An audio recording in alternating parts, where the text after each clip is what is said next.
हुए संजीव, अब यहाँ केरल में कांग्रेस सरकार, यूडीएफ सरकार, गठबंधन की सरकार, अब कांग्रेस की मजबूती किस तरह से आप दक्षिण भारत से अगर जोड़कर देखें और आगे भविष्य की राजनीति किस तरह से देख रहे हैं?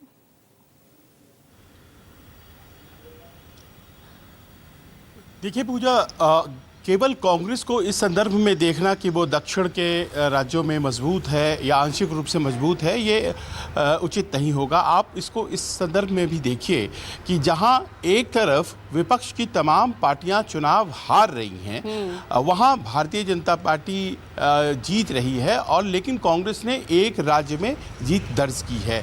अब आप देखिए कि दिल्ली में अरविंद केजरीवाल चैलेंजर नहीं रहे, आप देखिए कि बंगाल में ममता बनर्जी नहीं रही, टीएमसी माफ़ करें जो स्टालिन की पार्टी है वहाँ वो मजबूत नहीं रही, डीएमके, इसके अलावा और भी कई दल जैसे कि उद्धव ठाकरे की पार्टी वो मजबूत नहीं रही। तो जितने भी सहयोगी थे कांग्रेस के वो धीरे धीरे कमज़ोर होते चले जा रहे हैं, और कांग्रेस कहीं ना कहीं अपने आप को एक राज्य में मजबूत करने में सफल हुई है। और आज की तारीख में ऐसा लग रहा है कि मामला जो है वो कांग्रेस बनाम भारतीय जनता पार्टी का ही रह गया, क्योंकि सत्ता में आज की तारीख में गैर कांग्रेस और गैर बना बीजेपी अगर आप दलों को देखें तो आप पाएंगे कि मात्र एक झारखंड में पार्टी है, वो है जेएमएम, और इसके अलावा नेशनल कॉन्फ्रेंस है, और इसके अलावा टीडीपी है आंध्र प्रदेश में। तो कहीं ऐसी स्थिति तो हम नहीं देख रहे हैं जिसमें कि भारतीय जनता पार्टी बनाम कांग्रेस की स्थिति आने वाली है और बाकी तमाम दल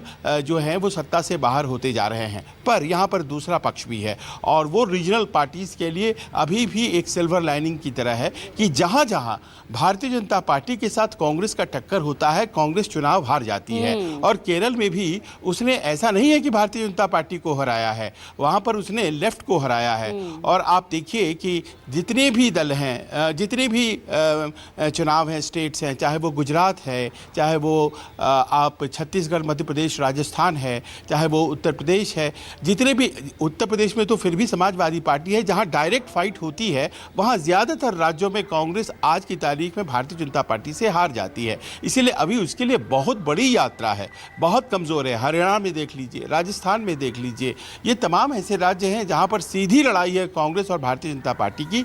मात्र हिमाचल को अगर आप छोड़ दीजिए, उधर उत्तराखंड में भी यही हाल है, हिमाचल को अगर आप छोड़ दीजिए तो हर जगह भारतीय जनता पार्टी से कांग्रेस हारी है। और ये शुभ संकेत और बहुत दावों के बावजूद एक बहुत बड़ा प्रश्न चिन्ह आज की तारीख में कांग्रेस पर है। जी बिल्कुल, वाकई में ये ऐसा बहुत अहम सवाल है जिसका जवाब देना, मैं गरिमा जी मैं चाहूंगी आप इसका जवाब दीजिए, क्योंकि वाकई में जहां मुकाबला बीजेपी वर्सेस कांग्रेस हो जाता है वहां कांग्रेस कमजोर पड़ जाती है, और कहीं ना कहीं इसका सबसे बड़ा कारण है आपकी पार्टी की अंदरूनी राजनीति। अब देखिए ना, यहां पर ही कितना टाइम ले लिया सीएम के नाम के ऐलान को लेकर ही, आप देखिए जरा। नहीं, देखिए पूजा, हर चीज अपने समय पर ही ठीक लगती है। हमने कोई, जो संविधान ने हमें अधिकार दिया है उससे ज्यादा समय नहीं लिया। ऐसा नहीं है कि महीने 2 महीने बीत गए हैं। हम क्योंकि गरम गरम खाकर मुंह नहीं जलाते। एग्जाम्पल के तौर पर आपको बताऊं, कांग्रेस की जितनी नीतियां हैं सरदार मनमोहन सिंह के समय की हो या पहले की हो, एक भी नीति में आप मुझे बताइए कोई बदलाव करना पड़ता है, कोई चेंज या संशोधन करना पड़ता है? इनके जीएसटी के लिए गूगल करिए जरा आप, सैकड़ों नहीं हजारों संशोधन करने पड़ गए। फिलहाल हम आपको सीधी तस्वीरें दिखा रहे हैं। बहुत बहुत शुक्रिया तमाम मेहमानों का।